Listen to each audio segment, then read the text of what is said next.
With that, let's move on to Iowa, kind of the chief mid-tier, just play hard-nosed, tough, disciplined football. Kirk Ferentz has been there for 240 years now, and his defensive coordinator, Phil Parker, has been there for 235 years. So, I mean, this is just a staff that's been around forever. They've had some big wins. They've had some really special seasons. I'd love to see an Iowa team kind of put together one more magical season and get to like a 10-2 or 11-1 and actually get a chance to go in and play in the playoffs with just a nasty defense and like a quarterback who can barely throw the ball past the line of scrimmage, but just to see how they do against a team from a different conference. But this Iowa team should be interesting. Ryan, I'll come to you first. What do you think about the Iowa Hawkeyes and what their opportunity is to find some success in the Big Ten this year? I don't have too much on Iowa. The one thing that got me really excited looking into them is they have a transfer running back from South Dakota, I believe. His name is LJ Phillips. He ran for 1,900 yards last year. And at a place like Iowa, where we know they're going to want to pound the rock and they're going to play football like it's still 1935, bringing in a guy like that is very exciting because you get a guy that can bust a long run or make a play here or there for Iowa. That's what they have been missing for years and years and years. They're never explosive. They have good running backs, and they have in the past, but it seems like they don't have that big play guy. And if this guy can be that, I think Iowa all of a sudden turns into a team that you don't really want to see. Their schedule isn't too brutal. They have Iowa State early, obviously. That's a great early season rivalry.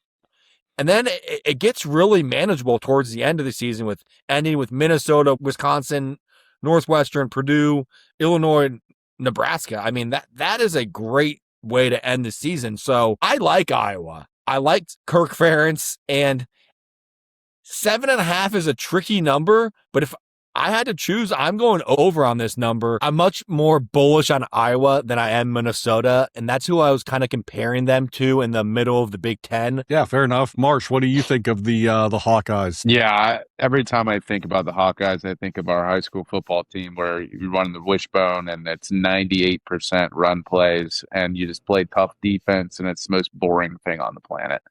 I think Kirk Ferentz, God bless him. The fact that he's been 28 years in Iowa, it's cold. There's nothing there. But, I mean, good for him, frankly. What he's done there for the program, he's a god in Iowa. The fact that this guy doesn't have a statue outside the Capitol building at this point is just incredible. I just don't see Iowa being exciting. I mean, they've got a QB battle that's kind of interesting. Jeremy Hecklinski versus Hank Brown.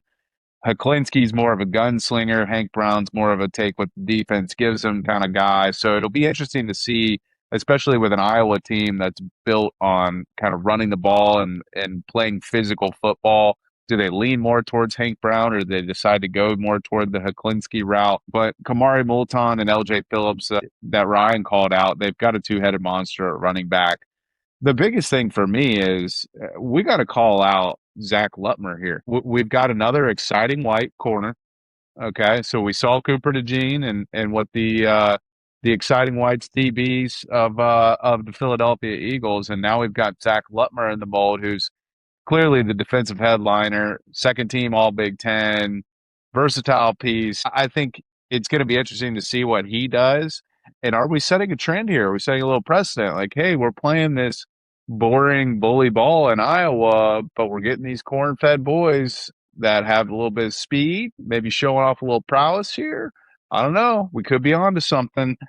So that's probably the most exciting thing that I'm looking forward to from the Iowa Hawkeyes is seeing Zach Lutmer follow in the footsteps of Cooper DeJean and, make us look respectable in the exciting white category. Yeah, look, Iowa's one of those teams. They're milquetoast. They're hard to really get too excited about. I don't need to repeat what you guys have already said. They're going to pound the rock. I like what they have in the run game. They always got offensive linemen that can kind of move guys off the ball.